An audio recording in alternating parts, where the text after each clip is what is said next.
저 SK증권 리서치센터의 나승두라고 합니다. 네, 오늘 전기차 충전 시장과 관련돼서 좀 말씀을 드릴 건데요. 지금 제가 여기 제목에는 전기차 시장이라고 적어놨지만 사실 전기차 충전 시장에 대해서 좀 말씀을 드릴 예정입니다. 사실 전기차 충전이라고 한다면 전기차하고 전기차 충전은 좀 뗄래야 뗄 수가 없는 그런 관계다라고 볼 수밖에 없고요. 그렇다 보니까 전기차를 이야기하면 전기차 충전에 대한 이야기를 안 할래야 안 할 수가 없고, 또 전기차 충전 이야기를 하려면 전기차에 대해서 이야기를 또 안 할래야 안 할 수가 없습니다.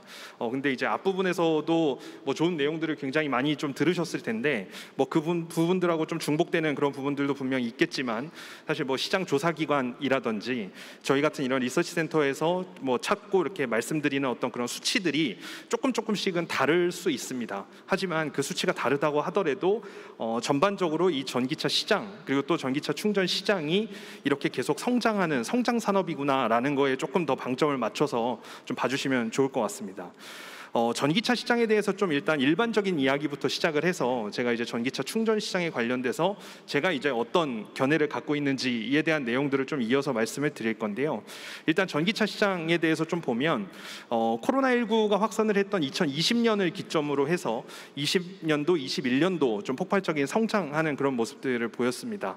오늘 이 자리가 이제 탄소 중립 산업 포럼이다 보니까 이 코로나19가 도대체 이 친환경과 관련돼서 어떤 영향을 미쳤는지를 잠깐 좀 세워 나갔다가 돌아오자면, 2020년도에 코로나19가 발발한 이후에 뭐 경제 활동이 전반적으로 다 좀 중단이 되기도 했고, 일상생활도 저희가 다 멈췄어야 됐고, 국경 간의 봉쇄가 있었고, 뭐 여러 가지의 어떤 그런 셧다운 문제들이 좀 있었죠. 그렇게 2020년 한 해를 보내고 났더니 그 IPCC 보고서에서 어떤 이야기를 했었냐면, 코로나19로 인해서 연간 발생한 이산화탄소 배출량이 11% 줄어들었다라는 이야기를 했습니다.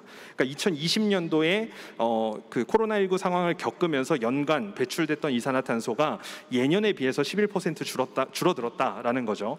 근데 이제 2021년도에 나왔던 그 IPCC 6차 보고서의 내용을 보면 어떤 내용이 담겨 있냐면, 원래 교토의정서 이후에 파리 기후협약이라는 게 2020년도에 발효가 되면서 전 세계 거의 대부분의 국가들과 또는 기업들, 산업들이 모두 참여해서 우리가 달성하고자 이런 목표가 있습니다 라고 이야기했던 게 어떤 거였냐면, 산업화 이전의 지구의 온도 대비해서 현재 지구의 온도가 1.5도씨 이상 증가하는 것은 막자라는 어떤 그런 목표를 제시를 했었거든요.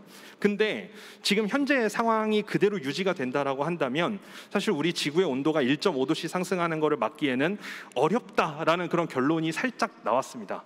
근데 그 1.5도씨 증가하는 것을 막기 위해서는 지금 지금 전 세계에서 배출되는 그런 이산화탄소 배출량을 2030년도까지 25기가톤을 축소해야 된다, 줄여야 된다, 절감해야 된다라는 어떤 그런 목표치를 제시를 했는데, 그 25기가톤이라는 이산화탄소 배출량을 줄이기 위해서는 앞으로 2030년까지 매년 이산화탄소 배출량을 7.6%씩은 줄여야 된다라는 계산이 나옵니다. 근데 앞서서 제가 말씀드렸던 것처럼 코로나 사태가 터졌을 때, 그만큼 우리가 셧다운을 했을 때 연간 11%의 이산화탄소 배출 이산화탄소가 줄어드는 그런 효과를 거뒀는데, 연간 7.6%의 이산화탄소를 줄인다라는 그 목표치 자체가 사실은 코로나 사태에 준하는 만큼의 셧다운이 있어야만 달성 가능하다라는 결론이 나옵니다. 그렇기 때문에 모든 국가에서 더더욱이나 탄소 배출을 줄이려고 노력을 하고 있고, 뭐 넷제로라는 그런 발표들을 계속하면서 어떻게 하면 지구의 온도를 높이지 않고 친환경적으로 발전해 나갈 수 있을까에 대한 고민을 계속해서 이야기하는 이유가 사실 이런 부분에 있다라고 생각을 하고요. 그렇다 보니까 탄소 배출이 많이 나오는 어떤 그런 산업 분야부터 친환경적인 전환을 해야겠다라는 그런 움직임들이 계속해서 나타나고 있고, 거기에 또 가장 대표적인 부분이 내연기관차들, 탄소가 많이 배출되는 내연기관차를 전기차로 전환하고자 하는 그런 움직임이 이어지고 있는 상황이다라고 보시면 될 것 같고요. 왼쪽 그림 그 차트에서 보시는 것처럼 이건 이제 글로벌리하게 전기차 산업을 영위하고 있는 기업들을 묶어서 지수화한 건데, 이미 이전에도 뭐 한 5, 6년 전부터도 전기차와 관련된 관심은 계속해서 높아지고 있고 시장이 계속 성장하고 있었던 것은 사실입니다만, 코로나가 전 세계적으로 확산을 했던 2020년도 초를 기점으로 해서 이 기울기가 상당히 좀 가파르게 올라가고 있는 모습이라는 것을 확인하실 수가 있고요. 최근에 2022년도 들어서는 이제 뭐 연초부터 지금 뭐 물가 상승 압박이라든지 또는 금리 인상이라든지 긴축 우려, 뭐 경기 침체 이런 우려들이 좀 있어서 관련 기업들의 주가가 좀 조정을 받다 보니까 이 지수 자체는 조금 조정을 받는 듯한 그런 모습을 보였지만, 사실 오른쪽에 있는 차트는 소비자들이 전기차에 대해서 얼마나 관심을 갖는지를 나타내는 어떤 지표라고 보시면 될 것 같습니다.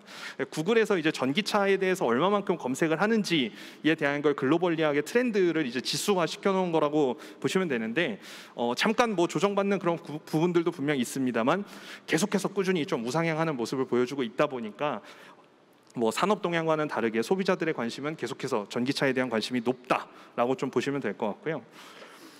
실제로 조금 더 들어가서 이제 뭐 수치들을 좀 살펴보자면 2018년도에는 연간 글로벌 전기차 판매량이 200만 대 정도 수준이었습니다.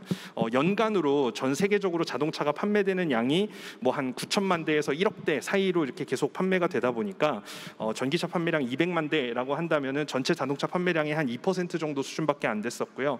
다만 이제 이게 2023년도에는 글로벌 전기차 판매량이 1,000만 대를 상회할 것이다라고 그렇게 예상을 하고 있고, 2025년이 되면 연간 글로벌 전기차 판매량이 1,800만 대를 넘어설 것이다 라고 그렇게 지금 추정은 하고 있습니다만, 사실 최근에 나오는 이야기들은 계속해서 이 목표치가 좀 높아지고 있는 그런 상황입니다. 뭐 보통 한 2,000만 대 정도, 그리고 2025년도에 많게는 2,500만 대 이상까지도 판매가 될 가능성이 높다라는 이야기들이 계속해서 나오고 있는 그런 상황인데, 아무래도 이 탄소 배출을 줄이고자 하는 뭐 국가 간, 산업 간, 기업 간의 노력들이 계속 좀 이렇게 이루어지고 있다 보니까 아마 그런 부분들이 이 전기차 판매량을 늘리고 이 전동화를 조금 더 이렇게 장려하는 그런 움직임으로 좀 나타나지 않을까라고 생각을 하고 있고요. 그래서 실제로 이 넷 제로, 그러니까 탄소 배출이 제로가 되는, 탄소의 배출량과 탄소의 감축량을 계산해 봤을 때 이 순 배출이 제로가 되는 것을 목표로 하는 게 이제 넷 제로라고 이야기를 하는데, 이 넷 제로의 계획을 보시면, 제가 이거 포인터가 안 돼서 딱 집어드리기는 조금 애매하지만 2030년도에 왼쪽에서 세 번째에 있는 딱 그 맥락을 보시면 2030년도에는 전 세계에서 판매되는 차량의 60%가 전기차로 대체될 것이다 라는 그런 표현들이 있고요. 그리고 2035년이 되면 더 이상 ICE카, 그러니까 내연기관차는 더 이상 판매하지 않겠다. 그리고 헤비트럭 같은 상용차 시장이죠. 트럭이나 버스 같은 그런 상용차 시장들도 절반은 다 전기로 바뀔 것이다 라는 그런 목표치를 이제 넷제로 플랜에서 좀 확인을 하실 수가 있고요. 분명 각 국가별로는 조금 더 앞선 국가가 있고 뭐 나중에 좀 미뤄져 있는 국가가 있고 그런 상황이긴 하지만, 특히 유럽이 가장 적극적으로 좀 나서서 이런 내연기관차 판매를 중단하고 전기차를 도입하겠다라는 그런 활발한 움직임을 좀 가져가고 있고요. 아까 앞에서 여기에서는 2030년도에 그 전기차의 판매 비중이 60% 정도 될 거다라고 말씀을 드렸지만, 2025년도부터 노르웨이 같은 국가들은 이미 내연기관 판매를 하지 않겠다라고 그렇게 선언을 했고, 최근에는 이 2025년이라는 시점을 목표로 하는 국가들이 점점 늘어나고 있는 그런 상황이고요. 거의 대부분의 국가는 앞에서도 보셨던 것처럼 2030년도를 기점으로 해서 내연기관 판매를 중단하고 다 전동화하겠다. 하지만 실질적으로 내연기관 차량이 판매가 중단되는 어떤 그 시점은 한 2025년을 기점으로 해서 다 이렇게 좀 내연기관차 판매가 중단되지 않을까라는 것을 좀 예상해 볼 수가 있고요. 실제로 이제 주요 완성차 업체들이 어떤 플랜을 갖고 있는지를 좀 살펴보면, 뭐 유명한 뭐 BMW나 벤츠, 뭐 현대기아까지도 다 포함을 해서 주요 완성차 업체들이 이제 전기차 전환 스케줄을 어떻게 가져갈지, 이 부분이 상당히 좀 중요할 텐데, 보시면은 앞에서 말씀드렸던 어떤 그런 일정들하고 거의 비슷하게 2025년하고 30년을 기점으로 해서 새로운 어떤 신규 차종을 출시를 한다라든지, 또는 연간 판매 목표를 조금 더 공격적으로 잡는다든지, 전동화 비중을 늘린다든지, 약간 그런 계획들이 25년과 30년을 기점으로 좀 이렇게 몰려 있다라는 걸 확인하실 수가 있고요.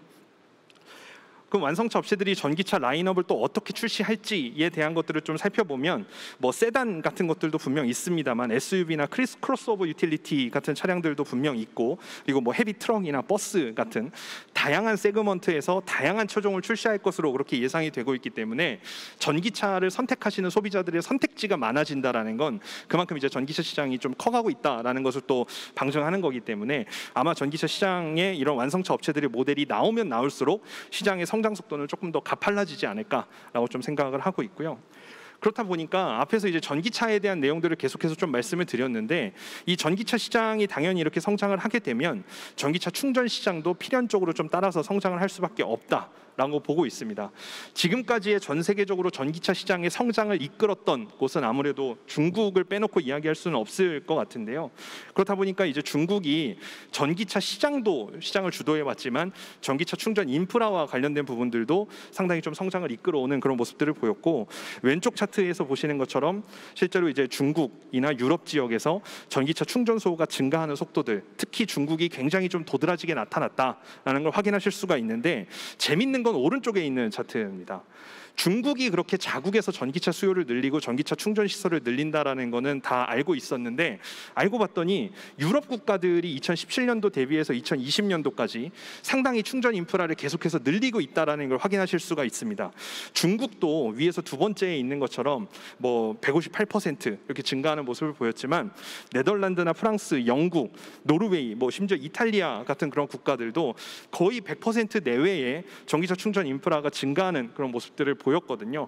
아마 이런 부분들은 앞서서 보여드렸던 어떤 그런 넷 제로 플랜이나 유럽의 완성차 업체들이 전기차로 전환하는 속도에 발맞춰서 아마 2025년이나 30년에는 훨씬 더 좀 높은 성장률을 기록할 가능성이 크다라고 보고 있고, 이 부분부터 먼저 말씀드리면, 아무래도 이 전기차하고 전기차 충전 인프라는 뭐 어떻게 보면 아직까지는 우리 주변의 전기차 오너를 아주 가까이에서 접하는 횟수가 그렇게 많지 않으실 수도 있습니다. 그런데 그렇다 보니까 이제 많은 투자자분들이 이 전기차와 전기차 충전 시장의 관계를 뭐 닭이 먼저냐 달걀이 먼저냐 이런 식으로 생각하시는 분들도 분명 있어요. 전기차 확산이 많아졌으니까 전기차 충전 인프라가 따라서 늘어야 되는 거냐, 아니면 전기차 충전 인프라가 늘어야 전기차가 따라서 증가하는 것이냐. 요즘 많이 이야기하는 이제 수소차 시장이나 그런 데도 약간 이런 비슷한 개념들이 계속 적용이 되고 있는데, 일단 전기차 같은 경우에는 상용 시장에 많이 좀 진입을 해 있기 때문에 전기차 시장이 상당히 좀 폭발적으로 성장을 하고 할 것으로 그렇게 예상이 되고 있다 보니까 전기차 충전 인프라와 관련된 부분들도 필연적으로 계속해서 이런 선순환 관계로 증가하는 그런 사이클을 타고 있는 상황이다라고 보시면 될 것 같은데, 이 전기차 오너분들이 처음에 이제 전기차를 선택할 때 가장 꺼려지는 이유를 이제 설문조사를 했던 그 결과가 여기에 나와 있는 숫자들입니다. 그러니까 전기차를 왜 구매하시는데 주저하게 되세요? 라는 질문을 던졌을 때 이 충전 시설이 부족하다라는 게 가장 첫 번째 이유를 꼽았고요. 그 다음에 뭐 비용이 비싸다라는 거, 그 다음에 아까도 세그먼트 뭐 차종에 대해서 좀 이렇게 말씀을 드렸는데, 내가 선택할 수 있는 차종이 종류가 좀 부족하다라는 부분들도 꽤 높은 비중을 차지했고요. 충전 시간이 길다 뭐 이런 것들도 상당히 좀 높은 비중을 차지했는데, 어찌됐건 전기차를 선택하는 데 있어서 가장 중요한 거는 이 충전 인프라가 내 주변에 얼마만큼 잘 갖춰져 있느냐, 이게 상당히 중요한 문제다. 그래서 충전 인프라와 관련된 내용들도 앞으로는 전기차 성장 못지않게 계속해서 좀 관심 있게 봐야 된다라고 말씀을 드리고 있고요. 조금 더 이제 충전 쪽으로 더 들어가서 말씀을 드리자면, 급속 충전기하고 완속 충전기라는 이야기를 많이 들어보셨을 겁니다. 근데 이 급속 충전기나 완속 충전기 모두 다 시장이 좀 성장을 할 것으로 이렇게 보고 있고요. 당연히 이제 급속 충전 같은 경우에는 높은 전력을 사용해서 빠르게 전기차를 충전을 하다 보니까 단시간에 충전할 수 있다라는 그런 장점들이 전기차 오너들한테 상당히 매력적으로 다가가고 있는 그런 상황인데, 반면 이제 완속 충전기 같은 경우에는 충전 시간이 조금 오래 걸리기는 하지만 그 완속 충전 인프라를 구축하는 비용이나 그다음에 전기차에 충전하는 데 들어가는 충전 비용이 저렴하다라는 장점이 있기 때문에, 오른쪽 그림에서 보시는 것처럼 뭐 중국뿐만 아니라 유럽, 미국 그리고 그 외 기타 지역까지도 완속 충전기의 시장의 성장 속도가 상당히 좀 빠르게 나타날 가능성이 높다라고 좀 말씀을 드리고 있고요. 앞서 말씀드렸던 것처럼 2025년을 기점으로 해서 이 충전기 시장은 생각보다 좀 빠르게 증가할 가능성이 크다라고 보고 있고, 장기적으로는 2040년까지 전 세계적으로 이 충전 네트워크가 한 거의 3억 개 정도로 이제 성장할 거로 그렇게 예상을 하고 있고요. 그 중에서도 한 2.5억 개 정도가 가정용 에서 한 87% 정도가 비중을 차지할 것으로 보고 있고, 그 외에 이제 공공 부분이나 또는 근무지에서의 어떤 그런 완속 충전 그 시설이 많이 좀 구축이 되지 않을까라고 생각을 하고 있는데, 계속 반복해서 말씀을 드리는 내용들이지만 그 넷제로에 대한 플랜이나 그 다음에 이제 내연기관차의 퇴출 플랜이 오늘도 그런 뉴스들이 계속 나오거든요. 오늘은 이제 아침에 제가 속보로 접해서 온 뉴스는 더 이상 이제 내연기관의 어떤 그런 엔진 형태를 더 이상 유럽에서 2035년도부터는 만들지 않겠다라는 선언을 또 했다고 하더라고요. 그러니까 그런 식으로 화석연료를 사용하는 어떤 그런 수단들에 대해서는 퇴출이 좀 계속해서 가속화되고 있기 때문에 여기서 말씀드리는 숫자나 어떤 그런 부분들은 더 훨씬 더 상향 조정될 가능성이 있다라는 것을 항상 염두에 두셔야 된다라고 좀 말씀을 드리고요. 우리나라 전기차 충전 시설도 계속해서 좀 증가를 하고 있습니다. 2017년도부터 이제 작년 한 6월 정도까지의 숫자들을 좀 정리를 한 건데, 우리나라 전기차 보급 대수는 지금 한 18만 대 정도 보급이 된 걸로 알려져 있고요. 충전기는 한 7.2만 기 정도가 충전기가 보급이 된 걸로 알려져 있습니다. 물론 이 안에서 실제로 작동하는 충전기는 절반이 안 된다라는 그런 평가들이 좀 있긴 하지만, 그래도 숫자만 놓고 본다면 17년도 대비해서 전기차는 한 6배 정도, 충전기는 한 7배 정도 성장한 걸로 그렇게 나와 있고요. 여기에 조금 오타가 있는데, 충전기 한 기당 전기차 대수 비율을 보면 우리나라 2.4만 대가 아니고 2.4대고요. 우리나라는 전기차 충전기 한 대당 2.4대의 전기차가 사용을 해야 되는 비율이고, 일본이나 프랑스는 10대, 미국은 16대, 중국은 6대 정도의 비율을 나타내고 있습니다. 근데 이것만 놓고 본다면 그러면 우리나라는 충전기 하나당 차량이 2.4대만 이용하니까 훨씬 더 보급이 잘 돼 있네 라고 생각을 하실 수 있지만, 여타 국가들 대비 우리나라가 절대적으로 이 전기차의 어떤 보급량, 전기차의 숫자 자체가 다른 국가들보다 적기 때문에 이런 비율이 조금 높아 보이는 것뿐이지, 사실 다른 나라처럼 우리나라가 전기차가 보급이 좀 활발하게 됐다라고 한다면 우리나라도 이 비율이 상당히 좀 안 좋게 나타날 수밖에 없었을 거고요. 하지만 이제 앞으로는 이 친환경법이라는 게 개정이 됐기 때문에 뭐 공공시설이라든지 주차장이라든지 그다음에 뭐 대규모 상업시설이라든지 그다음에 아파트 같은 공동주택들, 이런 데에는 이제 전기차 충전 시설이 의무적으로 들어가야 되는 그런 상황이 도래를 했고, 2025년도에는 이제 100세대 이상 아파트 같은 경우에는 주차 공간의 4% 이상을 충전기를 구축해야 된다라는 이제 법률 개정이 있었기 때문에 앞으로는 전기차 충전 시설도 약간 의무적으로 성장하는 부분들도 분명 있을 거다라고 보고 있는데, 이제 여기서부터 발생하는 어떤 그런 문제들이나 뭐 좀 짚어봐야 될 그런 포인트들을 이제 제 견해에 맞춰서 좀 제 생각들을 좀 먼저 말씀을 드리도록 하겠습니다. 전기차 충전과 관련돼서는 사실 하나 예를 들어서 좀 설명을 드리면, 제가 이제 그 뭐 여의도든 시내든 이렇게 왔다 갔다 하면서 택시 이용할 때 그 전기 택시를 이용할 수 있는 그런 경우가 좀 많이 있어요. 근데 그 전기 택시를 운행하시는 그 택시 기사님께 그 택시를 딱 탑승하면 그때부터 이제 저는 계속 질문을 합니다. 어떻게 해서 이 전기 택시를 구매하시고 선택하셨으며, 충전을 어떻게 하시며, 운행하시는데 만족은 어떻게 하시는지, 이런 것들을 계속 여쭤보거든요. 근데 이거 여쭤보는 거 되게 큰 마음 먹고 해야 됩니다. 다 아시는 것처럼 택시 타서 한 번 말 걸면 내릴 때까지 대화해야 되잖아요. 그거를 감내하고 이제 질문을 던져보면 대부분 전기 택시를 선택하신 택시 기사님들의 특징은 개인 택시를 하시는 분들이 많아요. 법인 택시보다는 개인 택시. 왜 그런지를 생각해 보면, 법인 택시는 차고지를 하나 차지해서 거기 택시를 마냥 충전할 수가 없습니다. 근데 개인 택시를 하시는 분들은 당연히 기름값도 많이 올라가고 있는 상황에서 전기 충전 가격이 훨씬 더 저렴하게, 상대적으로 또 저렴하게 보이다 보니까 이 전기 충전에 대해서 상당히 비용적인 측면에서도 굉장히 만족을 많이 하시는데, 아침에 출근하셨다가 하루 종일 운행하고 저녁에 가서 딱 충전을 하면 될 정도는 충분히 배터리의 성능이 나온다라고 하시더라고요. 물론 겨울철 되면 확실히 주행거리가 한 10% 줄어들어서 중간에 밥 먹을 때 충전도 하고 해야 된다라고 그렇게 말씀들을 하시기도 하시지만, 그래도 자기는 이 전기차 성능에 너무 만족한다, 대신 우리 집에 내 차를 세워놓고 충전할 수 있는 시설이 있기 때문에 나는 이걸 선택한 거고, 그렇지 않은 택시기사님들은 신청을 하고 싶어도 못하는 경우, 그다음에 신청을 했다고 하더라도 요즘에는 차량 수급이 원활하지 않으니까 막 6개월 이상 기다려야 되는 경우, 이런 것들이 많다라고 말씀들을 하시거든요.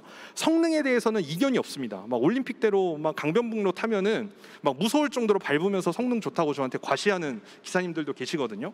그만큼 성능에 대한 이견은 없는데, 이 대표적으로 제가 예시를 들어서 이 말씀드렸던 이 내용을 통해서 파악할 수 있는 건 뭐냐면, 보통 이제 업계에 계신 분들이 흔히 표현하시는 집밥, 회사밥, 집에서 충전할 수 있는 곳, 그 다음에 내가 근무지에 나갔을 때, 회사에 출근했을 때 직장에서 충전할 수 있는 그 시설이 가장 먼저 많이 부각이 되고 많이 설치가 될 것이다 라는 게 일단 첫 번째 포인트가 될 것 같고요. 그렇다 보면 완속 충전기 시장이 당연히 집에, 거주 지역에 또는 직장, 뭐 건물, 빌딩에 구축되는 완속 충전기 시장에 조금 더 주목해 볼 필요가 있다라고 말씀을 드리고 있습니다. 급속 충전 좋습니다. 좋은데 단기간에 충전을 하게 되면 뭐 10분 안에 완충되고 이렇게 얘기를 하는데, 사실 이 급속 충전 같은 경우에는 일단 배터리를 100% 완충을 하지 않죠. 80%까지 완충을 하잖아요. 사실 그 이유는 배터리의 성능에도 직접적인 연관이 있기 때문에 급속 충전보다는 이제 완속 충전이 배터리 성능이나 유지에는 훨씬 더 도움이 된다라고 그렇게 이야기를 하고 있는데, 실제로 앞으로의 어떤 전망들도 요 앞에 밑에 있는 차트들은 제가 앞에서도 보여드린 차트들인데요. 일단 그 오른쪽에서 두 번째 있는 차트를 보시면, 오른쪽 두 번째 있는 차트와 맨 마지막 오른쪽 끝에 있는 차트를 비교해 보시면, 집이나 직장, 홈 앤 워크에서 늘어나는 전기차의 충전기 어떤 그 규모와 맨 오른쪽에 있는 그 퍼블릭, 공공시설에서 늘어나는 전기차 충전 규모를 비교해 보면 10배 이상 차이 날 걸로 그렇게 보고 있고, 집이나 직장에 구축되는 완속 충전기의 비중이 훨씬 더 빠르게 증가할 거다라고 좀 보고 있고, 왼쪽에 있는 그림에서도 보시는 것처럼 가장 왼쪽에 있는 거는 이제 급속 충전, 그다음에 그 오른쪽에 있는 거는 완속 충전인데, 커지는 그 기울기만, 뭐 글씨가 다 정확하게 안 보이신다고 하더라도 기울기만 놓고 보더라도 급속보다는 완속 시장이 2배 이상 더 빠르게 성장할 거다라는 결과들을 좀 보실 수가 있는데, 사실 이 부분은 요걸 통해서 좀 간접적으로도 체험을 하실 수 있을 겁니다. 그러니까 집에 전동화 킥보드 같은 것들 충전하시는 분들 보면, 이 전동화 킥보드라는 게 뭐 너무 이제 과충전을 했을 경우에는 거기에서 화재가 발생해서 집이 다 불타버렸다, 이런 뉴스들 보신 적 있을 겁니다. 근데 이게 결국에는 너무 이제 과전류가 과충전을 했을 때 거기에서 발생하는 배터리 부담이, 물론 배터리의 성능이나 주변 부품들의 문제 때문에 화재가 발생하는 경우도 있습니다만, 일단 기본적으로는 과충전을 하면 안 된다라는 그런 시사점이 있고요. 왼쪽에서 보시는 것처럼 실제로 이 높은 전류로 이제 충전을 했을 때, 그 과전류, 과충전을 했을 때에는 배터리의 성능에 대해서 어떻게 영향을 미치나를 보면, 이제 이런 높은 전류를 흘렸을 때 훨씬 더 배터리의 충방전 사이클, 그러니까 배터리의 성능 자체가 확실하게 확연히 좀 줄어드는 그런 모습들을 보실 수가 있거든요. 그렇다 보니까 사실 급속 충전을, 만약에 내가 전기차 오너라면 급속 충전을 마냥 그것만 계속 쓰기에는 조금 어렵고, 집에 세워뒀을 때 충분히 충전할 수 있는 그 시간이 있기 때문에 집에서 충전을 하거나 근무지에 나가서 이제 직장에서 근무를 할 때, 그럴 때 이제 완속 충전을 많이 쓰게 될 거고, 물론 평상시에 주행을 많이 하시는 분들은 이제 그 완속 충전기를 찾아가는 그 중간중간에 이제 좀 급한 용도로서의 급속 충전을 쓰실 가능성은 높다. 그러니까 이것들이 상호 보완할 수 있는 역할을 할 수는 있지만, 뭐 완속보다는 급속이 메인스트림이다 이렇게 말씀드리기는 조금 부담이 되고, 이거를 조금 바꿔서 생활 속에 한 가지 팁을 말씀드리자면, 지금 여러분들이 쓰시는 핸드폰이나 노트북 같은 경우에도 저녁에 주무실 때는 완속 충전을 하시는 게 핸드폰 배터리 성능 유지에 훨씬 더 큰 도움이 됩니다.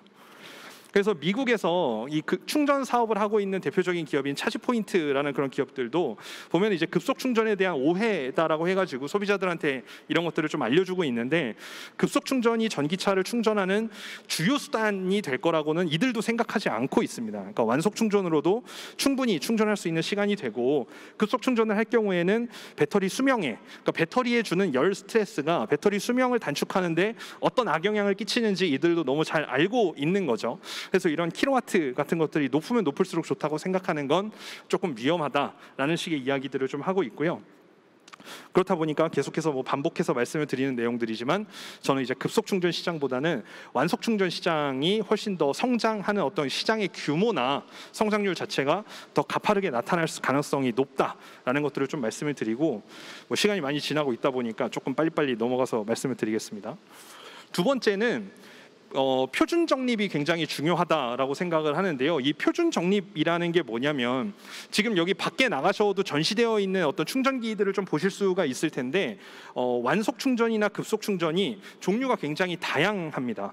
그렇다 보니까 완성차 업체들 또는 이제 에너지 유틸리티 업체들이 어떤 방식을 선택하느냐에 따라서 이 충전 시설을 구축하거나 이 충전 서비스를 제공하고자 하는 그런 기업들은 선택을 해야 되는 문제가 생깁니다. 그리고 전기차를 운행하시는 전기차 오너분들도 나한테 적합한 그런 충전 시설이 있는 그 충전소까지 찾아가시거나 아니면 휴대용으로 본인들이 그냥 충전할 수 있는 내 차에 맞는 커넥터를 직접 가지고 다니시는 경우가 많이 있으시죠. 근데 이 빠른 표준 적립이 왜 중요하냐면 예를 들면 이런 겁니다. 지금 이제 핸드폰을 삼성을 쓰시는 분들도 있고 애플을 쓰시는 분들도 있는데 예를 들어 내가 이런 휴대폰을 충전하는 충전 서비스를 제공하는 사업을 하고 싶다라고 가정을 한다면 삼성을 충전하러 오는 사람이 있을 수도 있고 애플을 충전하는 사람도 있을 수 있다 보니까 그런 충전 서비스를 제공하는 사업이다라고 가정을 한다면 나는 삼성 핸드폰에 꽂히는 USB-C 타입 케이블도 다 갖추고 있어야 되고요. 애플 충전할 때 사용되는 이 라이트닝 커넥터 케이블도 다 가지고 있어야만 완벽한 충전 서비스를 제공을 할 수가 있습니다. 근데 이거는 이제 핸드폰 충전과 관련돼서 말씀을 드린 거지만 만약에 전기차 충전 시설, 전기차 충전 인프라로 확대해서 생각을 해본다면 당연히 엄청난 고정 비용이 들어갈 가능성이 크고요. 그리고 또 최근에 있는 움직임처럼 미국이나 유럽 같은 경우에는 모든 이런 모바일 디바이스들에 대한 충전 표준을 USB-C 타입으로 이제 통일시키려고 하는 그런 움직임들을 가져가고 있거든요. 그래서 이제 애플도 본인들이 추구하던 이 라이트닝 커넥터 방식보다는 이제 USB-C 타입으로 좀 이렇게 통일시키려고 하는 그런 움직임들을 조금씩 보이고 있는 상황인데 뭐 그렇게만 뭐 된다면 앞으로 애플이 나오는 신제품들은 이제 USB-C를 탑재할 가능성이 높고 기존에 있는 제품들은 어쩔 수 없이 이제 라이트닝 커넥터를 사용을 해야 되겠지만 만약에 이거를 또 전기차 충전 시장으로 빗대서 이야기를 해본다면 만약에 내가 뭐 삼성을 선택했는데 만약에 기술 표준이 애플이 선정된다 그러면 내 입장에서는 그냥 지금까지 투자했던 게 모든 게 다 매몰 비용이 돼버리는 그런 상황이 오거든요. 그렇기 때문에 사실은 우리나라에서도 전기차 충전 인프라를 적극적으로 공격적으로 늘릴 수 있는 가능성은 분명 있습니다만 아마 이런 부분들 때문에 조금 망설이고 있는 부분들, 그러니까 전기차 충전 인프라가 확대되는데 약간은 좀 저해하는 요소로 작용할 가능성이 있다라고 좀 보고 있고 이 부분을 해결하기 위해서는 이제 투자자 관점에서 놓고 본다면 완성차 업체들이 어떤 기술 표준을 따라가는지에 대해서 계속해서 좀 촉각을 세우고 모니터링을 하실 필요가 있습니다. 테슬라 같은 경우에는 본인들이 직접 그냥 충전 인프라 다 구축하려고 하고 있잖아요.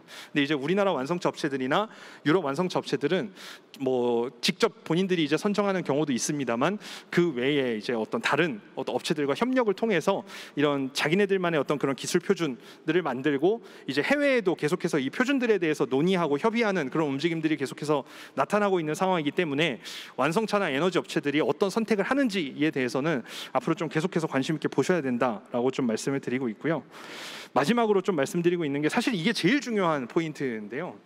그리드에 대한 문제를 생각을 안 할래 안 할 수가 없다는 겁니다. 뭐 시간이 많이 지났으니까 심플하게 말씀을 드리면 지금 현재 우리가 일반적으로 살고 있는 거주지의 주택용 계약 전력은 한국전력이랑 이제 계약을 할 때 보통 가구당 3kW 정도로 이제 계약 전력이 형성이 되어 있고요. 요즘에 많이 짓는 이제 대규모 아파트들 같은 경우에는 한 5kW까지도 이제 계약 전력을 형성을 하고 있는데 이 3kW 수준이라고 한다면 맨 오른쪽 그림에서 보시는 것처럼 콘센트형 충전기, 그러니까 정말 쉽게 얘기하면 집에 있는 220V에다 그냥 꽂아서 자동차 충전할 수 있게끔 그렇게 할 때는 3kW로 충전을 할 수가 있는데 당연히 시간이 엄청 많이 걸리겠죠. 근데 이제 오른쪽에서 두 번째에 있는 어떤 독립형, 그러니까 세워져 있는 스탠드형 이제 완속 충전기 같은 경우에는 보통 7kW급을 많이 씁니다. 급속 충전기 같은 경우에는 50kW도 있고 100kW 또는 이제 초급속 충전기 같은 경우에는 요즘에는 350kW, 400kW까지도 이렇게 제품들이 나오고 있는 그런 상황인데 7kW급 완속 충전기만 쓴다고 하더라도 약간 극단적이긴 하지만 예를 들어서 설명을 드리면 1000세대가 살고 있는 아파트에 거의 90% 이상이 다 전기차를 쓴다. 근데 그 전기차 충전 시설을 각 주차장에다 다 세워놓고 동시에 그 전기차를 충전하는 순간 그 아파트는 정전됩니다. 그러니까 이런 그리드 사태가 발생을 할 수 있다라는 거를 사실 이 충전 인프라 초기 때부터 좀 생각을 하고 별도로 구축을 해야 되는데 이미 지어져 있는 상업시설이나 아파트들 같은 경우에 경우에는 별도로 전기차 충전 시설에 이제 별도의 그리드를 가져오는 것 자체가 굉장히 높은 비용들이고 뭐 시간도 많이 걸리고 대규모 공사를 해야 되니까요. 약간 그런 문제들이 발생을 할 수가 있는데 이런 것들을 해결하기 위해서 급속 충전기를 만드는 회사들 같은 경우에는 뭐 ESS를 별도로 붙여서 같이 이제 전압을 높여주는 형태의 충전기를 개발한다든지, 보통 이제 우리나라가 아니라 이런 건 해외에서 많이 판매가 되죠. 또는 기존에 들어오는 어떤 그런 전력 그리드망을 통해서 로드 밸런싱을 잘 해서 이런 문제가 없게끔 소프트웨어적으로 관점을 해서 이렇게 정리하는 그런 기업들도 많이 있는데, 마지막으로 말씀드리면 제가 굉장히 중요하게 생각하는 이 그리드 문제에 대한 솔루션을 갖고 있는 기업들이 밖에 되게 많이 전시가 돼 있습니다. 저 여기 오기 전에 이제 돌아다니면서 이렇게 좀 많이 이야기를 들어봤는데 굉장히 다크호스 같은 역할을 할 기업들이 많이 있더라고요. 그래서 여러분들 이거 뭐 강연 다 들으시고 난 뒤에 밖에 전시되어 있는 기업들도 하나둘씩 좀 이렇게 보시면서 천천히 좀 그 정보를 습득하시면 나중에 좀 큰 도움이 될 것으로 그렇게 예상을 하고 있습니다. 네, 저 시간이 많이 지나서 오늘 여기서 발표 마치도록 하겠습니다. 들어주셔서 감사합니다.